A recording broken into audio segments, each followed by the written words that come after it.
Okay. So good morning students. So మనకి botany first year సంబంధించి కొన్ని మోస్ట్ ఇంపార్టెంట్ క్వశ్చన్స్. సో మీరు just 25 marks తోటి పాస్ అవ్వడానికి కొన్ని మోస్ట్ ఇంపార్టెంట్ క్వశ్చన్స్ ఇక్కడ రాస్తాను. అవి నోట్ చేసుకొని మీరు ప్రిపేర్ కండి. 25 మార్క్స్ తోటి మీరు ఈజీగా పాస్ అవుతారు. సో అట్లనే first year and second year కూడా మోస్ట్ ఇంపార్టెంట్ క్వశ్చన్స్ ఒక 15 చెప్తా. ఓకేనా, 15 చెప్తా. సో ఫస్ట్ వచ్చేసి సెకండ్ ఇయర్ చూద్దాము. సో సెకండ్ ఇయర్ లో ఫస్ట్ మనకి 8 మార్క్స్ క్వశ్చన్స్. 8 మార్క్స్ క్వశ్చన్స్ ఏంటి అంటే జస్ట్ 5 క్వశ్చన్స్. ఈ యొక్క 5 క్వశ్చన్స్ చదివితే సరిపోతుంది. Just 5 questions. అవి ఏంటి అంటే మనకి ఫస్ట్ వన్ వచ్చేసి ఆర్డిఎన్ఏ టెక్నాలజీ ప్రాసెస్. ఓకేనా, rDNA technology process. Second one rDNA technology tools. Second question. Next third question వచ్చేసి tissue culture.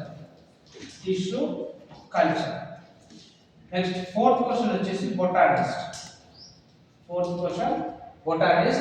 And fifth question వచ్చేసి లాస్ట్ యూనిట్ ఉంటుంది మనకి మైక్రోసైడ్ ఎమోనియా చాప్టర్ లా సీవేజ్ ట్రీట్మెంట్.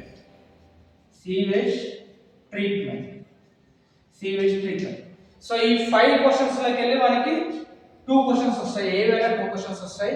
ఆ 2 క్వశ్చన్స్ కి 16 మార్క్స్ మీకు అలర్ట్ అవుతాయి.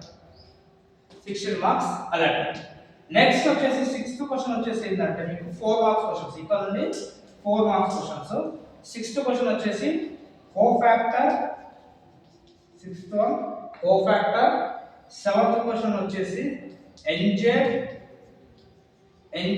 ఇన్హిబిటర్. అండ్ 8th క్వశ్చన్ వచ్చేసి ఎంజైమ్ యాక్షన్. ఇది ఎంజైమ్స్ యొక్క చాప్టర్. ఓకేనా, ఎంజైమ్స్ యొక్క chapter.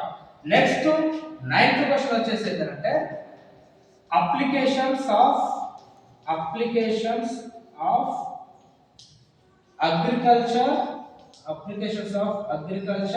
And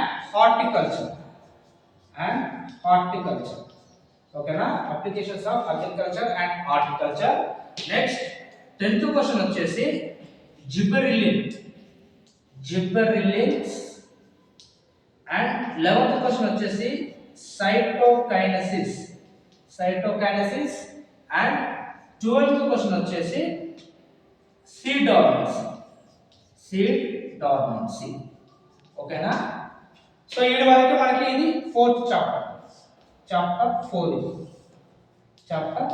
4.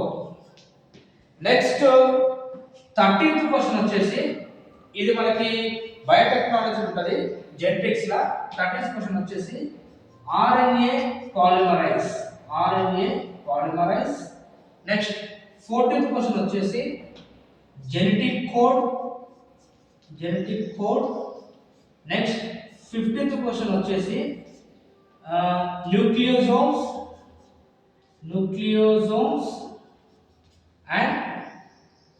and differences between DNA and RNA. ఓకేనా, సో ఇవి 15 క్వశ్చన్స్.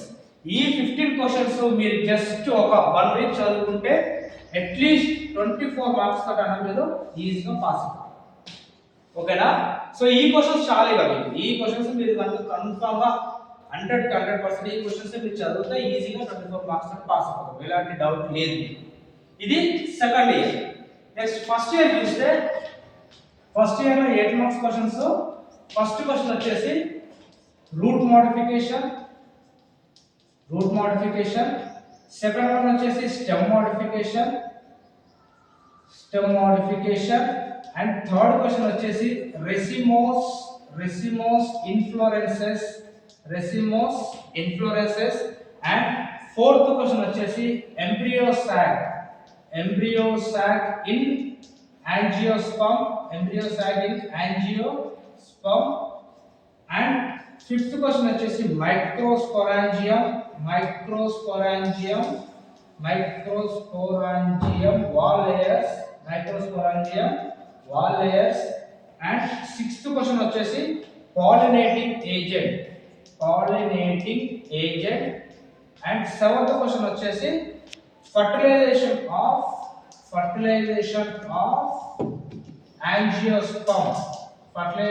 Angiosperm process. ఓకేనా? ఇవి 7 క్వశ్చన్స్. ఈ 7 క్వశ్చన్స్ లోకి వెళ్ళి మనకి 2 క్వశ్చన్స్ వస్తాయి. So 8 plus 8 2 16 marks. ఓకేనా? సో ఇవి ఎట్లుంటాయంటే ఈ 3 క్వశ్చన్స్ లోకి వెళ్ళి ఒకటి, నెక్స్ట్ ఈ 4 క్వశ్చన్స్ లోకి వెళ్ళి ఒకటి, టోటల్ మీకు 16 మార్క్స్. సో మళ్ళీ 4 మార్క్స్ క్వశ్చన్ చూస్తే biological classification chapter 2 law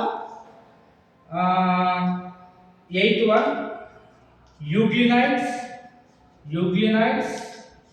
Next 9th one chrysophytes. Next 10th one dinoflagellates. 11th one role of fungi in our daily life. ఈ క్వశ్చన్స్, ఈ 4 క్వశ్చన్స్ లోకి వెళ్ళి ఒకటి ఏదైనా ఒక క్వశ్చన్ వస్తుంది. ఓకేనా?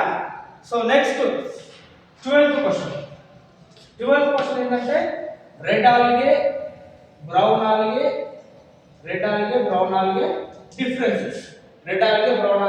డిఫరెన్సెస్. ఇది చాప్టర్ వచ్చేసి chapter 4 plant kingdom. Okay? Next 13th question వచ్చేసి మనకి homosporous and heterosporous. Okay? Next 14th question వచ్చేసి హెట్రోస్పోరీ. నెక్స్ట్ 15th క్వశ్చన్ వచ్చేసి differences between monocot and dicot. ఇది 15th క్వశ్చన్. సో ఇక్కడ నుండి మనకి ఎన్ని వస్తున్నాయి? 1 2 16 మార్క్స్. సో దీనికి వెళ్ళి ఒకటి 4 మార్క్స్ క్వశ్చన్ అండ్ దీనికి వెళ్ళి ఒకటి 4 మార్క్స్ క్వశ్చన్.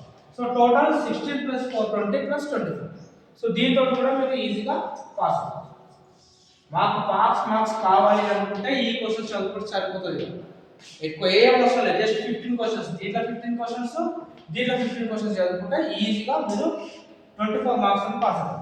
ఇక ఈ క్వశ్చన్స్ ఎవరికంటే డల్ గా ఉండే వాళ్ళు, చదవని వాళ్ళు, ఇంకా టైం వేస్ట్ చేసిన వాళ్ళు ఎవరైతే ఉంటారో వాళ్ళ కోసం మాత్రమే ఇది ఫస్ట్ ఇయర్ అండ్ ఇది సెకండ్ ఇయర్. తెలుగు మీడియంలో కూడా సేమ్ ఇవే క్వశ్చన్స్ మీరు తెలుగు మీడియంలో చూసుకొని ఇవి చదువుకోండి, సరిపోతుంది. ఓకేనా? ఇంకేమైనా డౌట్స్ ఉంటే కామెంట్ చేయండి. Thank you. All the best.